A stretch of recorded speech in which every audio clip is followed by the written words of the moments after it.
My name's Harper. I'm 35, thriving in my marketing career, and for a while, I thought I had life all figured out. Then James came along, sweeping me off my feet. Before I knew it, we were walking down the aisle, saying, I do.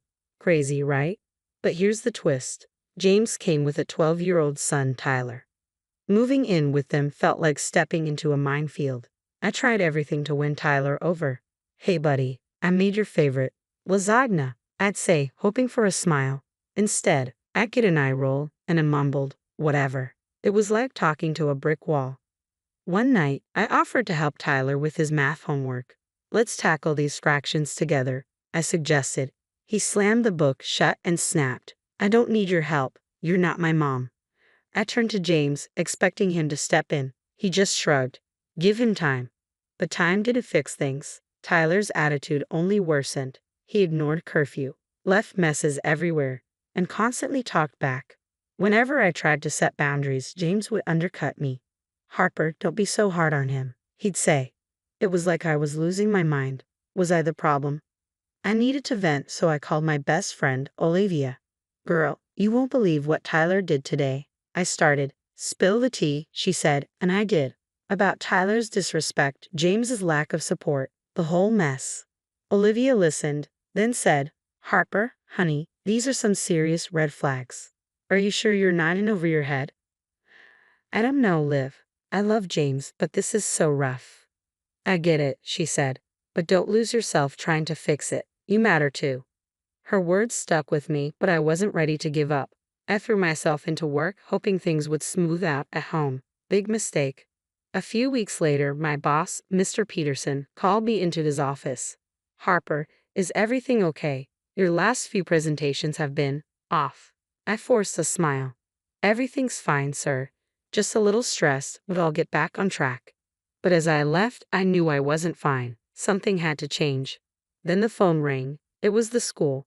This is Miss Thompson, Tyler's teacher. We need you to come in immediately, she said, her tone serious. My stomach dropped. I rushed to the school, my mind racing. Had Tyler gotten into trouble? Was he hurt? When I arrived, Miss Thompson's expression was grim. Mrs. Walker, Tyler has made a serious accusation against you. What? What are you talking about? I asked, my heart pounding. He claims you've been physically abusing him, she said quietly. The world stopped. That's impossible. I would never. I felt like I was drowning. Miss Thompson didn't waver. We take these allegations very seriously. Child Protective Services has been notified. Just then, James burst in. What's going on? Miss Thompson explained the situation. I turned to James, desperate for him to defend me. You know this isn't true, right? But James looked torn. He turned to Tyler. Is this true? Did Harper hurt you? Tyler, avoiding eye contact, nodded. Last week, she hit me while you were at work. That never happened, I shouted, losing my composure. A CPS worker arrived soon after. Mrs. Walker, we'll need you to leave the family home during our investigation. Leave? But I didn't do anything. James finally spoke, his voice low. Maybe it's for the best, Harper, just until we figure this out. It felt like a slap. You can't seriously believe this. James wouldn't meet my eyes. I don't know what to believe right now. In a daze, I packed a bag and called Olivia. Can I stay with you? I'll explain everything when I get there. At her apartment, I broke down. Between sobs, I told her everything. That little brat. Olivia fumed. And James, how dare he not stand up for you? I don't know what to do, Liv. My whole life is falling apart. Olivia hugged me tight. First things first, we're getting you a lawyer. I know just the person. The next day, we met with Sandra Davis, a sharp-eyed attorney specializing in family law. This is a serious situation, Harper, Sandra said, but false accusations do happen. We'll fight this. Back at work, whispers followed me everywhere. Did you hear Harper beat her stepson? My colleague Mark asked. I always thought there was something off about her. Later, Mark approached my desk. Tough break, huh? Kids say the darndest things. He's lying, Mark. I didn't touch him, I said through gritted teeth. Hey, I'm just saying, where there's smoke. He trailed off as I stormed away, locking myself in the bathroom. I called Olivia, my voice shaking. I can't do this, Liv. Everyone thinks I'm a monster. Listen to me, Olivia said, her voice steady. You were strong. You were innocent. We'll get through this. As I hung up, I caught my reflection in the mirror. I looked tired, scared, but there was a spark of determination in my eyes. I will not let them break me, I whispered to myself. I will fight this, and I will win. In the following weeks, Sandra and I worked tirelessly to build my case. We need character witnesses, she explained. Anyone who can vouch for your relationship with Tyler. I thought hard. Mr. Peterson, he's seen me with Tyler at company picnics. When I called, Mr. Peterson didn't hesitate. Of course I'll testify. I've seen you with Tyler. You're patient and kind. Tears welled up as I hung up.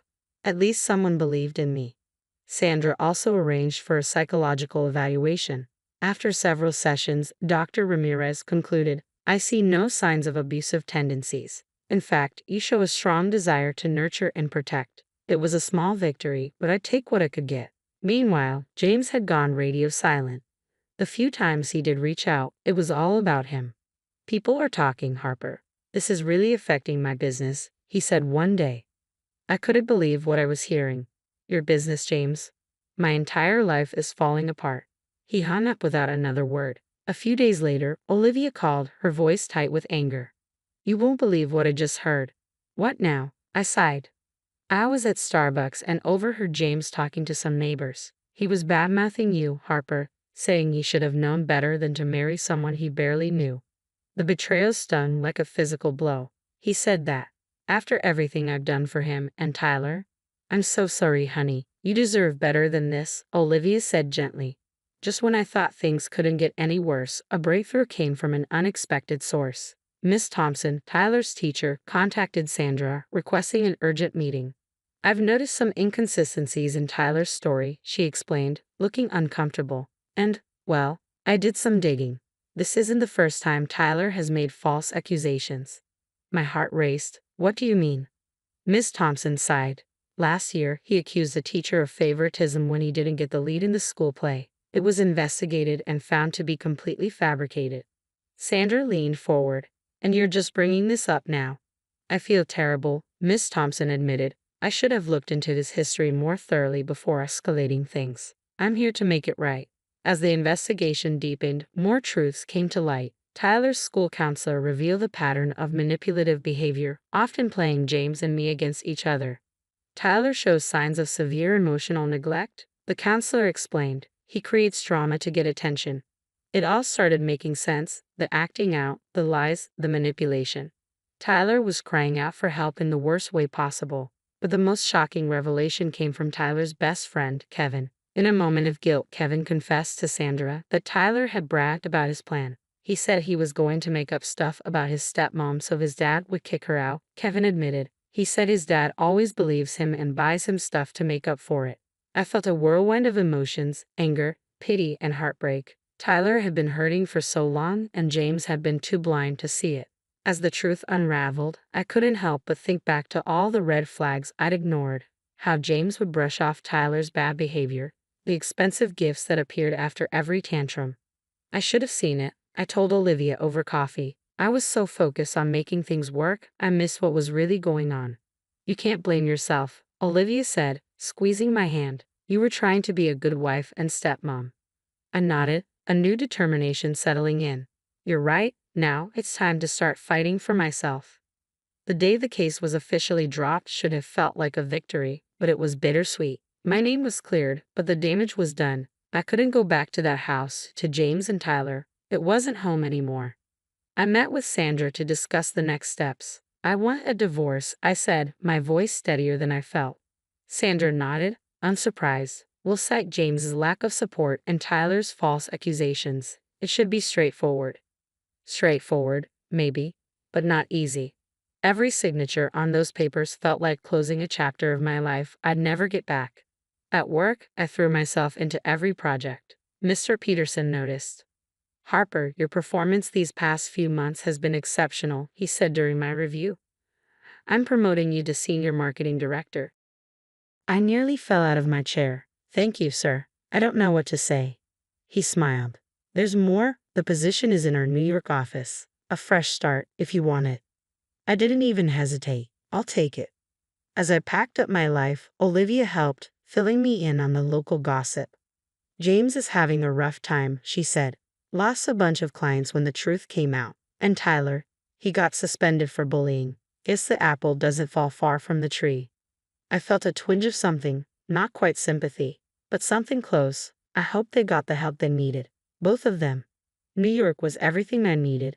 A new job, a new apartment, a new me. I even started volunteering at a youth center, mentoring kids from troubled homes. It felt good to use my experiences to help others. 2 years flew by, and one afternoon I was in my office reviewing quarterly reports when my assistant brought in a letter.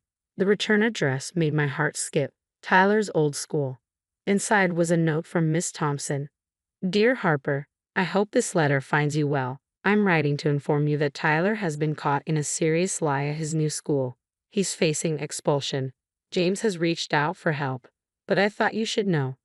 Sincerely, Miss Thompson. I sat back, a whirlwind of emotions hitting me. Part of me wanted to laugh at that irony. Another part ached for the troubled kid I tried so hard to help. You okay, boss? My assistant Jen asked. You look like you've seen a ghost. I smiled, folding the letter. Just a blast from the past, nothing to worry about.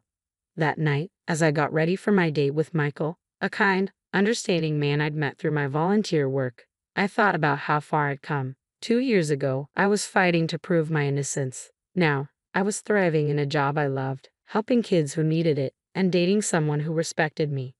As Michael and I walked to dinner, hand in hand, I realized something. I was happy, truly, genuinely happy. What are you smiling about? Michael asked, squeezing my hand. I looked up at the New York skyline, my adopted home, just thinking about how sometimes the worst things that happen to us lead us to the best places. He nodded, understanding in his eyes. Well, I'm glad whatever happened led you here.